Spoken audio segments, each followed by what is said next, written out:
Hello, and welcome to the podcast's Early Christian Texts, the Bible, and Beyond. We explore historical and spiritual questions about Jesus, gender, women, salvation, healing, and the meaning of life. Shirley Paulson is hosting a series of conversations with scholars who are able to unlock mysteries from extra-canonical books, forgotten scriptures, so-called Gnostic Gospels, and the Bible. And for those of you who love our Bible and Beyond podcasts, would you please consider becoming a supporting member of our Patreon page? Go to patreon.com/Bible and Beyond to join at any level just right for you. And now, here's Shirley Paulson. Well, I'm really pleased to have Dominic Crossan back with us on Bible and Beyond podcast. You keep coming up with new books and new ideas. So you always have something to talk about, Dom, and I'm really glad this time you got me so intrigued with your ideas about the meaning of resurrection and ascension in the Christian context. So before I get into the questions I want to make sure that people know who I'm talking to. I've gotten to know John Dominic Crossan best through his books and through our work together with the West Star Institute. In addition to his writing a ton of books on early Christian issues, Dom's personal life is a wonderful backdrop to his vast scholarly contributions. Dom is an Irish-American biblical scholar with a 2-year post-doctoral diplomas in exegesis from Rome's Pontifical Biblical Institute and in archeology from Jerusalem's École Biblique. He's been a mendicant friar and a Catholic priest, a co-chair of the Jesus Seminar, and a president of the Society of Biblical Literature. So the new book that we're going to be looking at today is drawing our attention to these topics is called Paul the Pharisee, A Vision Beyond the Violence of Civilization. Did I get that right? Yep. Great. So, Dom, let's start right off with this resurrection question. I think most of us who read the Bible or have had some kind of Christian education have come to think of the resurrection of Jesus as like the central act that makes Christianity what it is. It feels as if, like Jesus was the first and last person ever to experience the resurrection, and that his ascension afterward was proof of his exceptionally divine authority. But in your new book about Paul the Pharisee, you make the point that Paul thought of resurrection differently from other New Testament sources. So maybe let's start there. Could you give us maybe a sense of Paul's background as a Pharisee that would give shape to this thought about resurrection? Let's just go there first. All right. One fast thought. The way I do anything is not when I start with resurrection, get into do I believe it? Do I not believe it? Stop everything and ask what in the first century and the first third of the first century did anyone before Jesus, or if Jesus never existed, mean by the term resurrection? That's where I begin, historically in the first century. So, for example, we're imagining Paul. He's not yet a messianic Christique. I never call him a Christian, but he's a Christique, messianic Christique Pharisee. He's a Pharisee. He's minding his own business. He hasn't run into these guys yet. He's a Pharisee. What does he think about the term resurrection, since it's central to his faith as a Pharisee? Now, there are two alternatives in the first century, and they really are alternatives for somebody to be, shall we say, vindicated or justified, using a neutral term, by God or the gods. One is ascension, and they are really different. Ascension is personal and individual for a privileged person. It's not a general thing. It's a cross-cultural term. Greeks, Romans, Jews acknowledged it. A particular individual who'd done something extraordinary, their definition of extraordinary, you and I mightn't take it, would be taken up to the gods. Wouldn't just die sort of moldering, they'd be taken up to the gods. Maybe their body would be burned on a pyre, but their spirit would be taken up to the gods. That's like the wallpaper of the Mediterranean world. People believed it could happen. Now, we might argue about your guy or my candidate, but that it could happen, of course. Moses had been taken up to God, according to Josephus and Philo. Romulus had been taken up to the gods, according to Plutarch and the whole bunch. So that's ascension. I repeat, it's individual, it's personal, it's privilege. Now, over here is another different world. It's not the world of cross-cultural Mediterranean. It's not even the world of Judaism. It's the world of sectarian Jewish Phariseeism. And it has invented, that's the term, at least 150 years before Paul, a whole new concept based on the following question. Is there or is there not justice in this world? Okay. It's a basic question. Is the world run just? And that's the word that leads into resurrection then? Is that what you're getting at? That's the question that leads into resurrection. Okay. Because the entire Bible, up to about the year 150, I can almost, to give it an exact date, I would say 165 BCE, has operated by what's called Deuteronomic theology. You can read it in good old Deuteronomy chapter 28. It works like this. If you obey the Lord your God, everything will go well. You'll be fertile in field and home and victorious. If you disobey the Lord your God, everything will go bad. The whole Bible basically runs in that. That's the judgment. Now, there are exceptions that say, it's not working really well, like Job. But up until about the time of the Maccabean martyrs, that worked. Now, the crisis, that's why I could date it to 165, is how does the Deuteronomic theology work when you're looking at the battered body of a martyr? Don't tell me he's being punished for his sins. That makes no sense. Right. Okay. So, for the first time, I think in 165, I would say the ancestors of the Pharisees, as it were, began to say there has to be a judgment after death, because it sure ain't justice operating before death. Okay. That may have worked for Daniel in the lion's den and the kids in the fiery furnace, but it didn't work for the Maccabean martyrs. So now, for the first time, there is going to be resurrection. A new word has been coined, as it were, to explain a whole new concept. A new concept that after, now be very careful, they don't say after you die or I die, we will go up before God and be judged and trotted off to heaven or hell. Okay. Could have said that. In fact, it would be a good Platonic model. Instead, they said, no, at the end of time, there's going to be a great big cosmic judgment that everyone will see.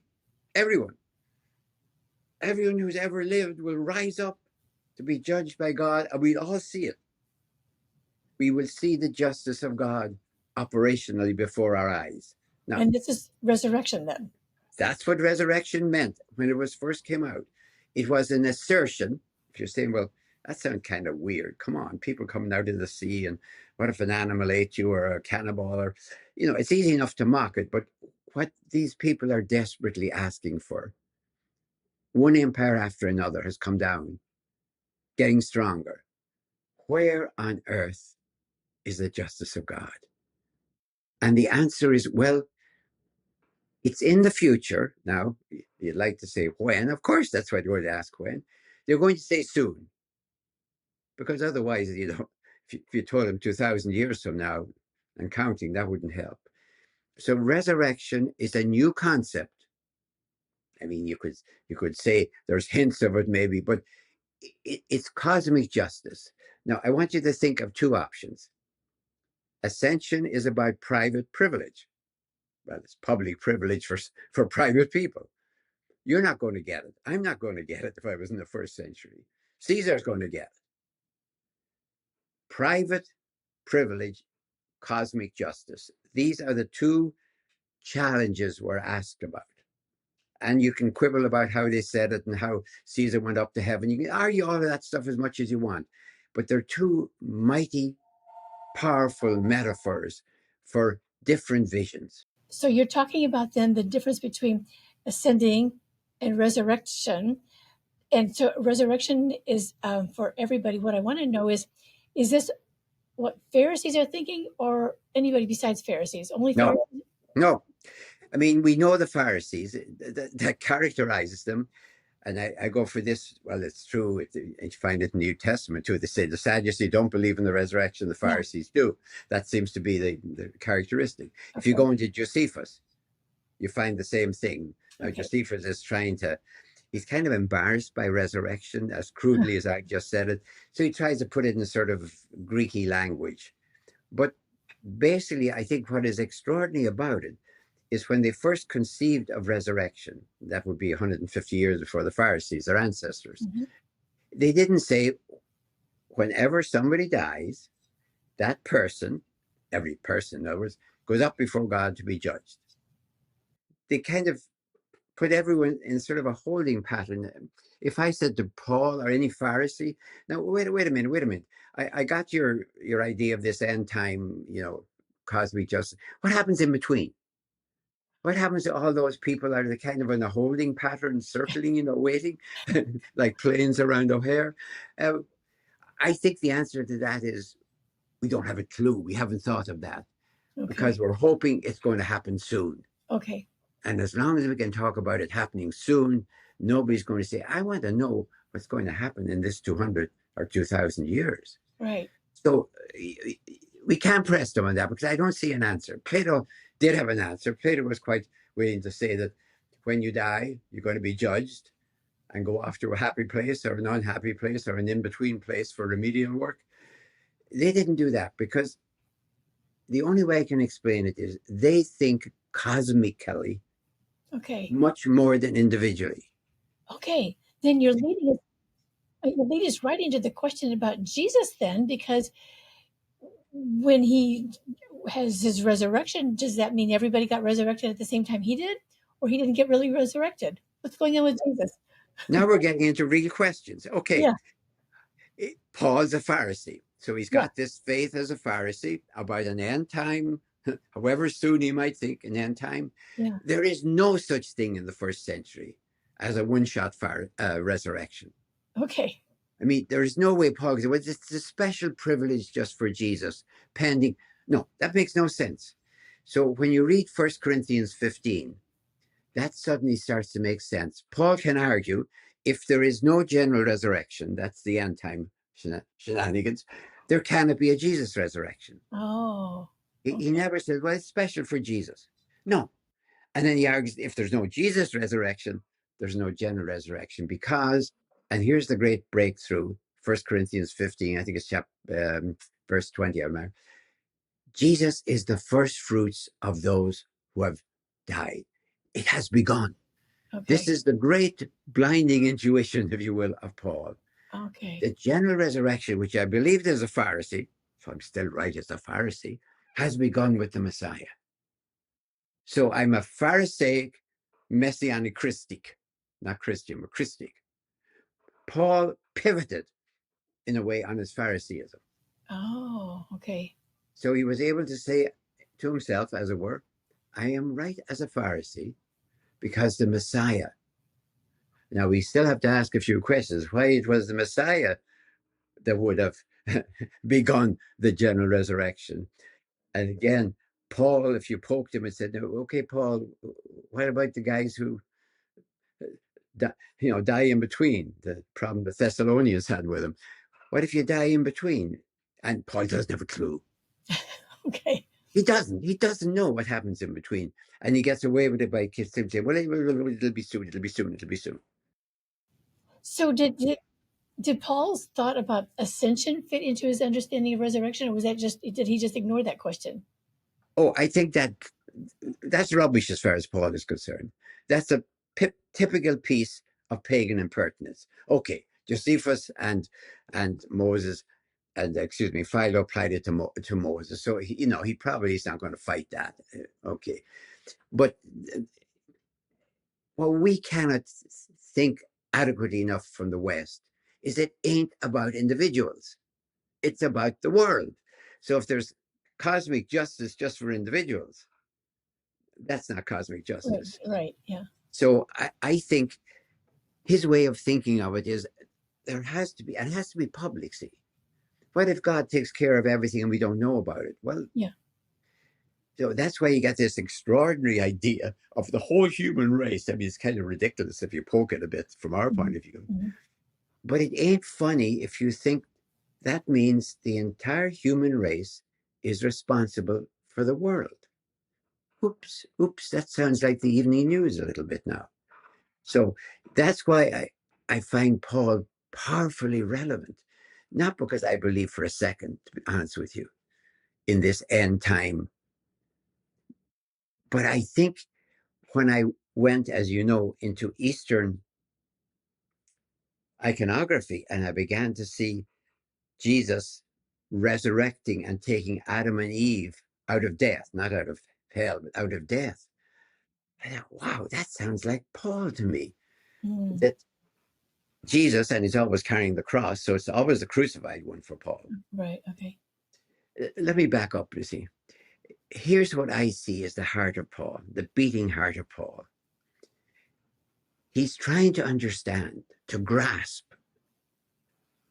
God, I'm using his now language, God knew from all eternity, decreed from all eternity, maybe, allowed from all eternity, choose your verb, that when the Messiah came, when the Messiah was sent from Paul, down to earth, the greatest empire the world had ever known, that boasted of its law, of its justice, of its peace, of its civilization, would officially and legally execute him. Paul calls this the mystery of God, the wisdom. What on earth is God up to? That's when he goes up to that trip up to heaven and he sees something that nobody else can understand. Oh, okay. That's what he means by the mystery. Why on earth didn't God send Jesus somewhere nice and safe, or sometime nice and safe under David, or, God must have known the mystery, the wisdom of God. That means that the purpose of the execution for Paul is God's revelation of the savage heart of civilization. Wow. Okay. I mean, that's breathtaking. Yeah. When I began to see, that's why Paul can insist that it's with Jesus, the executed Jesus, precisely the executed Jesus, that God has, as it were, moved up the timetable of resurrection and revealed to us both the savage heart of civilization and the magnificent justice of God as a two sides of the one coin. So now you're bringing up a really helpful distinction of Paul and his view of this, but that's different from the other Gospels, right? In the New Testament. Well, Paul came in first. Yes. Let me remember that Matthew, Mark, Luke, and John were starting in the year 70. Yeah. And even by the time we get to Luke, so let me imagine we're in the year 50s. Now we don't know anything else that's coming, so we don't know about Matthew, Mark, Luke, and John. So just We're Paul. in the 50s. Yeah. Okay. So we certainly know about Paul's letters. So Okay. we know what Paul calls my gospel. So we know the gospel according to Paul. We may have to dig it out of his letters, Yeah. but it's there. I mean, it's not there in the sense that he beats it, but it's there in the substratum of it. It's like if you went through all of Martin Luther King's writings, yeah, you know what he's about. You know what this guy is about. Okay. Now, we're in the 50s. What else is available that we know of in written texts in the 50s, contemporary with Paul, and presumably independent of Paul? And that brings up, as you well know, the gospel according to Q. Good old Q. Oh, dear. I don't know. Do all your audience know what that is? Or I think you need to explain just a little bit what is Q. in the last couple of hundred years of gospel scholarship, the massive consensus is that Mark, whom we have, of course, is the major source of Matthew and Luke. So if you have them in parallel columns, you can see what's called the triple tradition: Matthew, Mark, and Luke. And you see Mark going into Matthew and Luke, and it's fascinating to watch them change them. But you also notice somewhere there's stuff in Matthew and stuff in Luke that ain't in Mark. Right. There's another tradition. There's a double tradition. The German scholars who had discovered it, didn't invent it, was there to be seen for 2,000 years, call it the source, die Quelle in German. And since German nouns, all German nouns are capitalized. I don't know what Germans do in texting. Do they have to capitalize all their nouns? Must drive you crazy. Anyway, German nouns are capitalized, so it's die Quelle with a capital Q. So we call it Q. So Q is another source that would have been available in the 50s that you're getting at. It's in the 50s. That's the point. It's before the destruction of Jerusalem. So it's contemporary with Paul, the 50s. And here is the extraordinary thing. Q knows about the general resurrection. He knows about it because he mentions it in passing about the Queen of Sheba arising, or the people of Nineveh will arise at the general resurrection. It's called anastasis necron, the resurrection, the rising up of the dead. He knows about it, but there's not a hint anywhere that he applies it to Jesus. Not a hint. It just ain't in there. And it's not in there because, oops, he just forgot that. Oops, I forgot the resurrection. As far as Q is concerned, John the Baptist and Jesus are the witnesses on earth for wisdom which has come down from heaven to speak. What do we do when wisdom comes down from heaven? We kill them, and wisdom goes back to heaven. If you said to Q, now, did Jesus kind of ascend? You can guess the answer, but I don't see any answer. He certainly thinks of a sort of a returning of Jesus, but I don't think he has any need of either ascension, maybe ascension, but certainly not resurrection. So here's what we have to understand and face as kind of facts. We have Paul, in which everything is based on the execution and resurrection, which I insist are two sides of the same coin. Paul couldn't be Paul without it. And here we have a contemporary written text, by the way. I consider it written because there's too much coincidence to be simply oral tradition. And you're talking about Q again now. Talking about Q again, and there's no resurrection in there. So here's my question. Okay. If I can't find it anywhere before Paul, and even when Paul talks about sources that he has received in the very beginning, say, of 1 Corinthians 15, the early first verses, I'm not sure when he uses the verb egeiro, is he talking about ascension or resurrection? I'm clear about it when he talks about the resurrection of the dead and the resurrection of Jesus. Anastasis is a clear word. So here's my question. Let me put it as a blunt statement. I think Paul is the one who invented resurrection for the, let me watch my language, vindication of Jesus. So if I use a kind of a neutral term, the vindication of Jesus, God's deliverance of Jesus, God's justification of Jesus, whatever term you want, Easter. I think before Paul and without Paul, it would have been seen as an ascension. Okay. All right. Now, that's helpful. I would even say now, if I'm thinking as a historian, and for example, let me imagine this, that everything happened on Easter Sunday morning as it would be later described in Mark, Matthew, Luke, and John. In other words, let's imagine there was an empty tomb, don't get into the debate on it, and there's visions. Yeah. I think visions is actually historical, but any Greco-Roman viewer of that would have two explanations immediately. Grave robbers have hit the tomb, and then you would ask, because we get this from a contemporary novel in the first century, yeah, but if grave robbers hit the tomb, why did they bother with the body? I mean, you take the goodies, but you don't. So grave robbery would be one option. The other one is ascension. That's exactly what we have in the Carias of Aphrodisias' novel. His wife is in the tomb. He goes there and she's not there. And some people say, yeah, grave robbers, but what about the body? And then he says, well, maybe she's been taken up to God, or maybe she was divine all the time. She's gone back to the gods. So I would expect ascension. I wouldn't be surprised by it if they come up with any vindication at all for Jesus. If it's not, well, he must have been wrong. He wasn't the Messiah. But once you think of Jesus as the Messiah, then you have to face with, well, what happened with the execution of the Messiah? Oh, okay. Did that disprove he was the Messiah, or did it prove the savagery of civilization?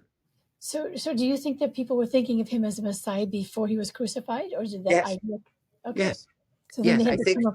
yeah, thank you, Shirley, for asking that. Because I think this whole idea that he was just a nice guy, let me kind of make a travesty of it. He was a nice guy who went around, told little stories, patted little babies, loved everyone, and told people to be good and love one another. And then, boom, he resurrected, and everyone said he's the Messiah, Son of God. I think that Big Bang theory is rubbish. I don't think he was called the Messiah because he rose. He rose because he was called the Messiah. Yeah, So I yeah. think during his life, I don't think Jesus went around saying, I'm the Messiah, I'm the Messiah. He went around talking about God's rule because God was much more important to Jesus than himself, which is extraordinary, I know, for most of us theologians to imagine somebody more important than ourselves. Jesus talked about God. I think probably in the crowd, somebody probably would be saying, this guy is nuts, you know. But somebody else says, I wonder, could it be? Could it be? Well, Isaiah says this about the healings, and I don't see any problem. I cannot prove it. That some people wouldn't say me, but you want to know who my son of God is around here? Not this jerk on my coin here that says Caesar is son of God. This is what a son of God looks like to me, meaning, of course, the heir of God. So So I don't. Go let's go a little bit more with that idea of ascension, because you mentioned a while ago that Paul thought of himself as going up somewhere and having his own little experience going up there. Did he think of Jesus needing to ascend too? Then, or did the resurrection thing stick with him and it precluded ascension for him? Let's talk a little bit about where the ascension idea went in. Yes, the scene in Second Corinthians is a typical ecstasy, ecstasis. You're standing out of yourself. As he says, I don't know whether I was in the body or not. That's a very honest statement. But that's a heavenly visit. It's not an ascension in the strict sense of the word. You can call it ascension if you will. But ascension is usually meaning when the person is dead, they ascend permanently among the gods to an immortal life in that language. Now, for the Greeks and the Romans, it's hard for me to discern whether immortal memory is any different from immortal life, or whether everyone's talking about you, so well you're still alive. In any case, I would keep those as very separate. What happens to Paul, he recognized is an ecstasy because he says to himself twice, "I don't know if I'm in the body or out of the body." Right. But he experiences something. Now he comes back, of course, so that's not the same thing. But ascension is an end of life privilege for certain very special people. So and then, do you think then that was this a Jewish concept that there would be life after death for everybody, or is this what's going on with the life after death ideas? No, in terms of your first question, I think it's because the title of my book is Paul the Pharisee. Yeah. It's precisely because where does that come from? Where does somebody get this weird idea that Jesus is resurrected as distinct from Jesus is ascended? That I would say is almost inevitable. Yeah. Why on earth could they come up with that? I mean, I could imagine a Pharisee saying to Paul, "Look, you were a Pharisee before you defected, but there's no such thing as a single resurrection." Okay. We talk about saying in ordinary language we have a senator and we have a senate. The senate is the whole group. Okay. You can't have a single senate. Right. They would say to Paul, and Paul's going to say, "Well, God has revealed the justice of God, which we thought was only going to be at the end of time, because something so unbelievably bad has happened. The Messiah has been, let me say it again, publicly and legally executed, not lynched, but legally executed by Roman authority. So either that means not Rome, but civilization itself is radically wrong, or Jesus, of course, is not the Messiah, of course. So when he doesn't give for that, then I would think if he's holding on to his Phariseeism, he cannot accept ascension because he has to maintain the resurrection. But how can he put the two things together? How is he both a Pharisee And I'm imagining the Pharisees, when Paul converts, and I'm using the term conversion from being an anti-messianic Christian to be Christic to being a pro-messianic Christic, or plain line from being a persecutor to being an apostle. He pivots on the resurrection. This Jesus he's been hearing about is saying that God's rule has already arrived. What rubbish! Because if God's rule had arrived, the resurrection would have begun. Yeah. But what if the resurrection has begun, Paul? Oh, then these guys could be right. Now, it makes no sense for me that Paul would think of that for Jesus unless you take the execution. When Paul talks about the mystery of God, or the eternal wisdom of God, which none of the rulers of this earth knew because they would not have crucified, it's going to reveal the execution of God revealed the vacuity, hypocrisy, savagery, any term you want, of civilization itself, not just of Rome, because Rome boasted not that we're Roman, but we bring you law and order. We bring you Roman civilization. We won't bother going over and taking over the Irish because they're not civilized. They're not civilizable. If we don't take you over, it means you're not civilizable. So the German forests or the Irish bogs, who cares about them? They're not civilizable. So we are civilization. Well, so when you bring us into this collective understanding of resurrection, how did Paul envision the rest of us now participating in it? I mean, obviously he wasn't thinking about us now because he was then, but he was thinking of everybody. So how do we engage in that then? Well, the closest I can see Paul is he's insisting actually that we, maybe at least his own followers, are supposed to be living resurrected lives. That's when he can make this in-between moment, which, as I've said, he doesn't really know the answer to. If we said to, it's going to be 2,000 years, Paul, there's going to be a lot of dead people. Where are they?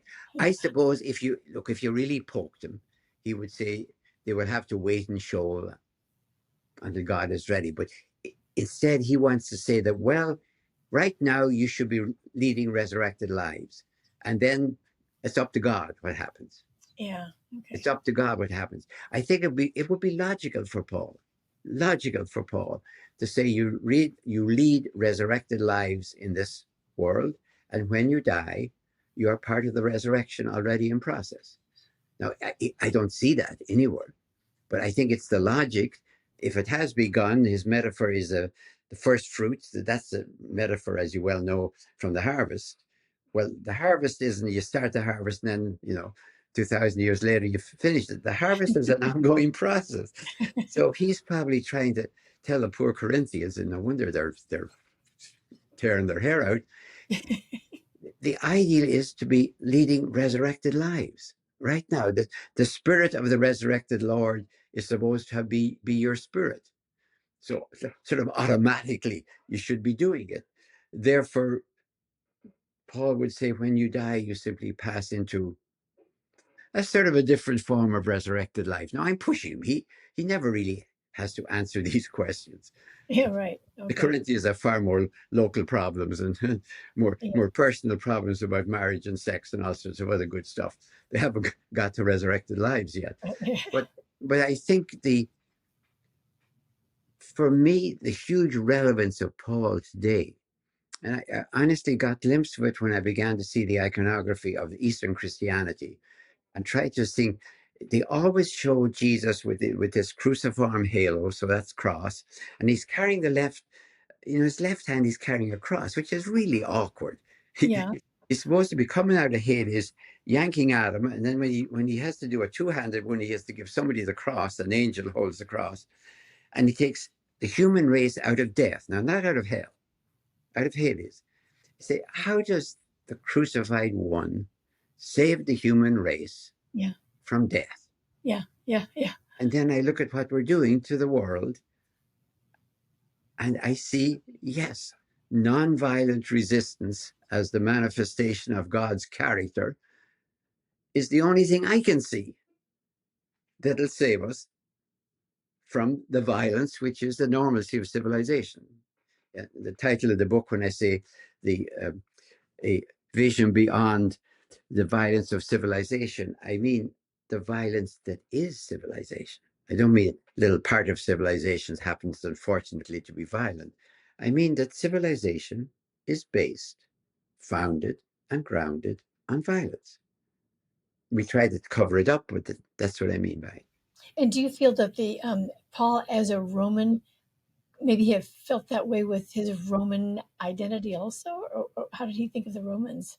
Well, first of all, we're moving into Luke, and I haven't got into Luke because that's a whole discussion itself. Yeah, that's true. It's Luke that says that Paul is a Roman citizen. He says it twice. One time he says it when Paul's put in prison, and Paul doesn't say he's a Roman citizen until they let him out, and then he makes them apologize. But of course, if he said he was a Roman citizen, he wouldn't be put in prison, so that would spoil the story. I don't think he was a Roman citizen. I don't see a hint of it anywhere in Paul. I see. Okay. Now, he could be. If his father, say, had been captured and enslaved and then had been freed, and Paul had been born of a freed slave, he could be a Roman citizen. Okay. It's just I don't see it anywhere in Paul. Okay. He mentions that he was beaten by rods, which is the Roman punishment. You can always say that some jailer was having a bad day, but no, I don't think so. I think this is what Luke needs at the end to explain why Paul is going off to Rome, having been exculpated by everyone in sight, but he's still going off to Rome. For what? Because he's appealed to Rome as a citizen. But that quite frankly is rubbish. No innocent person was sent to Rome because A, it was too expensive, and B, it would infuriate the imperial court. What's this guy here for? Well, he's innocent. What do you want us to do? Well, we want to super stamp him as innocent. That's how you become an ex-consular or an ex-provincial governor real fast.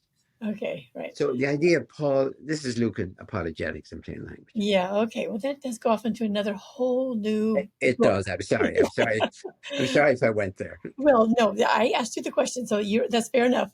But thank you so much for helping us to really...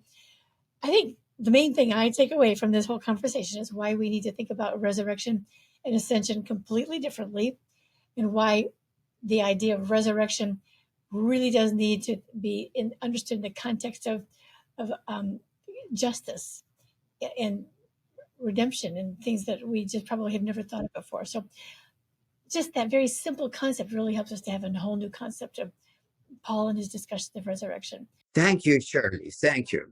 Because if you take that one little germ, like an atom, and it'll blow up, and you get everything else. If you just focus on that, ascension, resurrection, what resurrection meant in the first century, what Paul is a Pharisee, it'll keep expanding, because that's what it did to me. I didn't get this whole thing. Oh, I see it.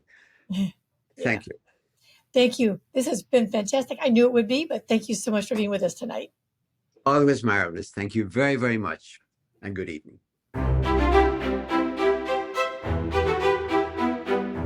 Thank you, listeners, for being with us today. Be sure to check out the details from this episode from the show notes on the website, earlychristiantexts.com. Or just come browse around on the website to find all the other resources provided for you there. Also, we ask for your support to keep producing these podcast interviews. Please consider becoming a supporting member of our Patreon page at patreon.com/BibleandBeyond.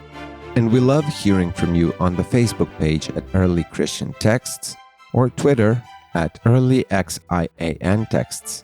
Be sure to come back next month for our next episode on Early Christian Texts, the Bible, and Beyond.